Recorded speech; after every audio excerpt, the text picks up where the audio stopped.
विधायक ने वार्ता की है। तो इस वक्त की बड़ी खबर आप तक पहुंचा रहे हैं। विधायक ने कहा है कि सरकार आपके प्रति सकारात्मक है।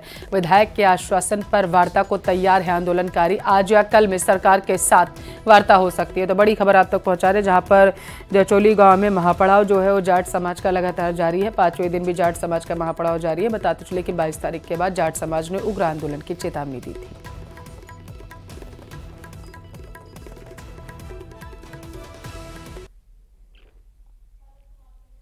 तो जाट समाज का महापड़ाव लगातार जारी है।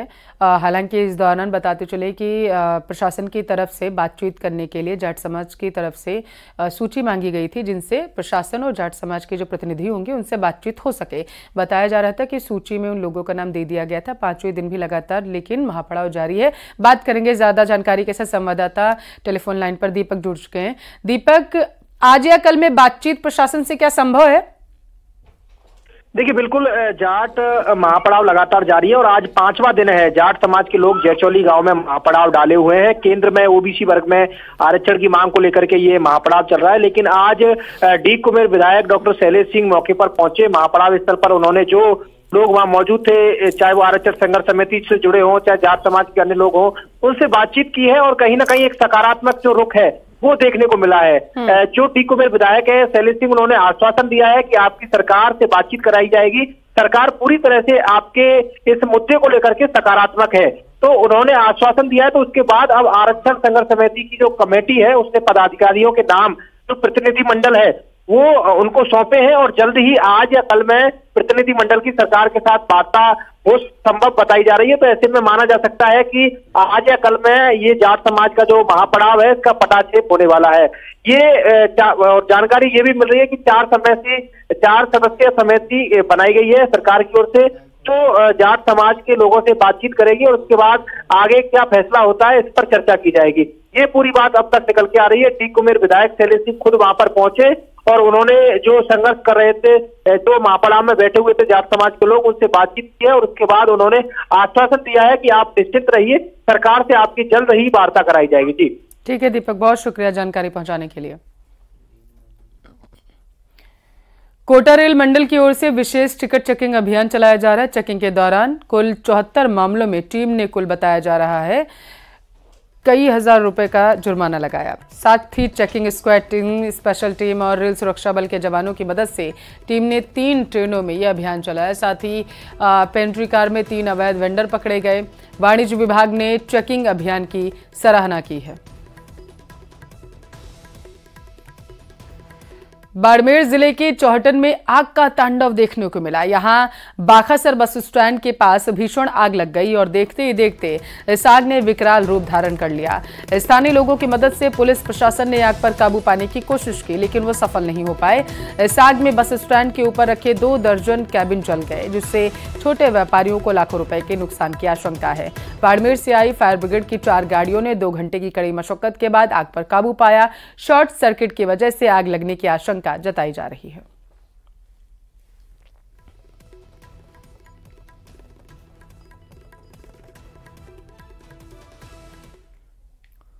पिछले 24 घंटों के दौरान सरेराह गाड़ियों में आग लगने की घटनाएं सामने आई हैं। गनीमत रही कि इन घटनाओं में कोई जनहानि नहीं हुई। पहली घटना अजमेर के विजयनगर उपखंड के मसूदा विजयनगर रोड की है, जहां एक कांग्रेसी नेता की गाड़ी में शॉर्ट सर्किट के कारण आग लग गई। चलती गाड़ी में आग लगते ही स्थानीय कांग्रेस नेता कैलाश जो थे डूडी बाहर निकल आए और देखते ही देखते गाड़ी जलकर खाक हो गई। वहीं दूसरी तरफ घटना राजसमंद जिले के नाथद्वारा में घटी, जहां चलती बस में आग लग गई।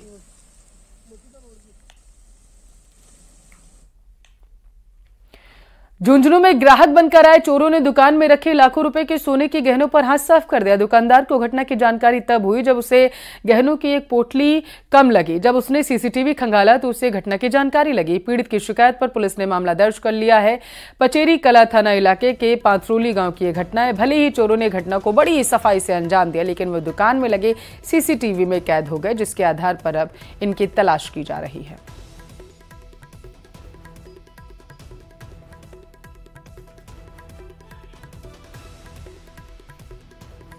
एक आदमी 2 आए दुकान में, अनजान व्यक्ति लगी मेरे को। मैंने उनसे पूछताछ की तो मेरे को कोई गलत एड्रेस दे गई। गलत एड्रेस देने के बाद मेरे पास बाली लेने के लिए आए थे। फिर मेरे सोने का सामान रखा हुआ किसी शादी वाले का, उन्होंने उन्हें रफू चक्कर करके ले गई। फिर मेरे को 1 घंटे बाद नया कस्टमर दूसरा है तो पता चला कि वो सामान को ले चले गए। फिर मैंने CCTV कैमरे खगोले तो पता चला कि वो सामान लेके चले गए थे मेरा। फिर मैंने पुलिस से शिकायत दर्ज करवाई। टोंक का रुख करेंगे जहां से बड़ी खबर है। आर्म्स एक्ट में पुलिस ने बड़ी कार्रवाई की है। पुलिस ने 2 आरोपियों को गिरफ्तार किया। 8 पिस्टल, 233 कारतूस, 12 मैगजीन बरामद किए गए। पुलिस ने एक रॉयल एनफील्ड बाइक भी जब्त की है। और बताते चले कि DST और सदर थाना पुलिस की ये बड़ी कार्रवाई देखने को मिली है। तो इस वक्त की बड़ी खबर टोंक से पहुंचा रहे हैं। पुलिस ने 2 आरोपियों को गिरफ्तार किया है और इनके पास से बड़ी मात्रा में हथियार बरामद हुए। दौसा में चोरों के हौसले इस कदर बुलंद हैं कि वो आए दिन दुकानों और मकानों के साथ साथ मंदिरों को निशाना बना रहे हैं। बीती रात चोरों ने नीलकंठ महादेव मंदिर पर धावा बोल दिया और दान पात्र का ताला तोड़कर नकदी पार कर ले गए। इसके अलावा चोरों ने मंदिर में 2 अन्य ताले भी तोड़े हैं। चोरी की एक घटना CCTV में कैद हो गई, जिसमें 2 चोर दिखाई दे रहे हैं। एक नकाबपोश दानपेटी का ताला तोड़ता हुआ नजर आया, तो वहीं दूसरा बदमाश मंदिर के पायदान से अपने आप को CCTV की नजर से बचाता हुआ दिखा। इधर चोरी की सूचना पर कोतवाली पुलिस भी मौके पर पहुंच गई है। नीलकंठ महादेव मंदिर के पास पुलिस की स्थायी चौकी भी है, जहां 24 घंटे पुलिसकर्मी रहते हैं। इसके बावजूद भी चोरी की वारदात हुई।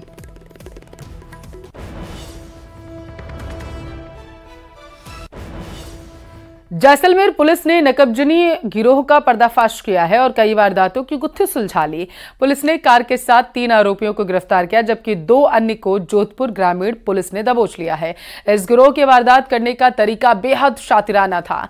गिरोह के सदस्य रात में घरों में घुसकर कमरों में सो रहे घरवालों के बाहर से कुंडी लगाकर ताले लगे कमरों के ताले तोड़कर उसमें रखे संदूक और सूटकेस साथ ले जाते थे। इसके बाद कुछ दूरी पर उसको तोड़कर उसमें रखे जेवरात और रुपयों को चोरी कर लेते थे।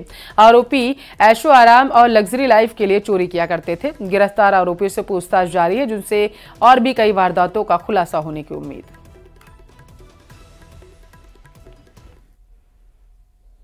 कई वारदातें क्षेत्र में बढ़ी हैं, चाहे वो जैसलमेर जो क्षेत्र है उससे संबंधित हो या पोखरण से संबंधित हो। उसमें क्योंकि एक ही तरह का जो उनका मोडस ऑपरेंडी था, तरीका वारदात था, वो एक तरह से था, जिसमें वो घर एक रूम को जो है वो बाहर से बंद कर देते और दूसरे रूम से गहने या कैश पैसा वो चोरी करते हैं। तो ये जब ये मोडस ऑपरेंडी को स्टडी किया गया, देखा गया कि सेम तरह की वारदात बार बार अलग अलग जगह हो रही है। उसको स्टडी किया गया, उसके पैटर्न को देखा गया। इवन सेम तरह की वारदातें बाड़मेर, जोधपुर ग्रामीण, बालोतरा, फलोदी यहाँ पे भी हुई। वहाँ के भी पैटर्न्स को स्टडी किया गया। काफ़ी जो तकनीकी साक्ष्य हैं उनका भी इसमें इंक्लूड किया गया।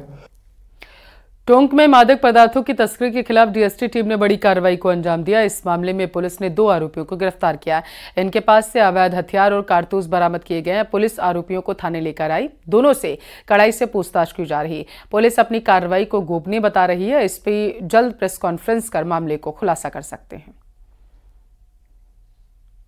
उधर लाठी पुलिस ने सोलर प्लांट से चोरी की वारदात का खुलासा करते हुए 2 आरोपियों को गिरफ्तार किया। पुलिस ने आरोपियों के कब्जे से चोरी गई सोलर प्लेटें भी बरामद की हैं। गौरतलब है कि 7 जनवरी को उदय सिंह ने पुलिस थाना लाठी पर रिपोर्ट पेश की थी।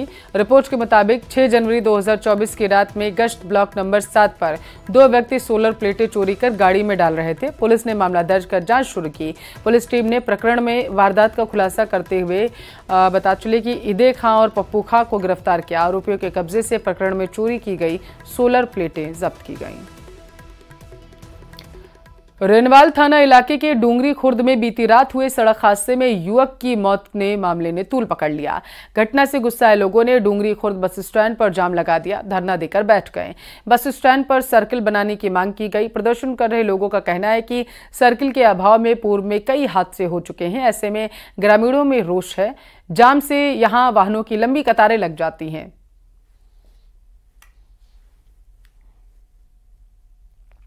जालोर जिले में हुई कई संदिग्ध हत्याओं की राज नहीं खुलने से भगवा युवा संगठन और शिवसेना ने नाराजगी जताई।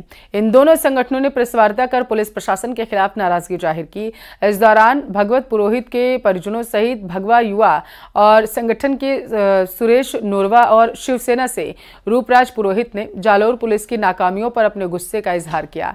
शिवसेना के जिला अध्यक्ष रूपराज पुरोहित ने पुलिस प्रशासन पर अपराधियों से साठगांठ कर आपराधिक प्रवृत्ति के लोगों को शह देने का आरोप लगाया।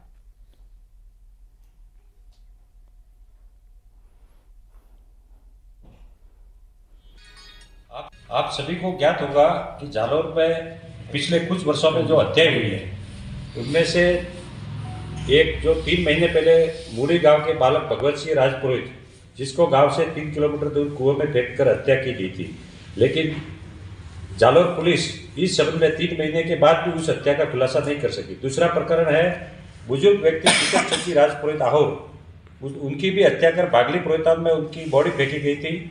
उनके हत्यारे की भी पुलिस अभी तक खोज नहीं पाई है।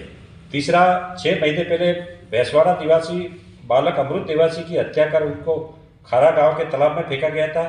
उसके हत्यारे को भी पुलिस खोज नहीं पाई है, जबकि पुलिस प्रशासन बजरी माफिया व स्लरी पाउडर की अवैध वसूली करने वालों को संरक्षण देने में व्यस्त है। राजस्थान युवा कांग्रेस के कार्यकर्ताओं ने शिवपुरा स्थित भीतरिया कुंड में चंबल किनारे केंद्र और राज्य सरकार की सद्बुद्धि के लिए यज्ञ किया है। इस दौरान कार्यकर्ताओं ने रोजगार देने का वादा करने और पूरा राजीव गांधी युवा मित्र इंटर्नशिप कार्यक्रम पुनः बहाल करने तथा अग्निवीर योजना रद्द करने की मांग रखी। प्रार्थना को लेकर राजस्थान युवा कांग्रेस के प्रदेश सचिव यश गौतम के नेतृत्व में यज्ञ किया गया। नारेबाजी कर विरोध जताया गया। इन्हीं मुद्दों के निवारण के लिए केंद्र और राज्य सरकार की सद्बुद्धि के लिए किया गया यज्ञ।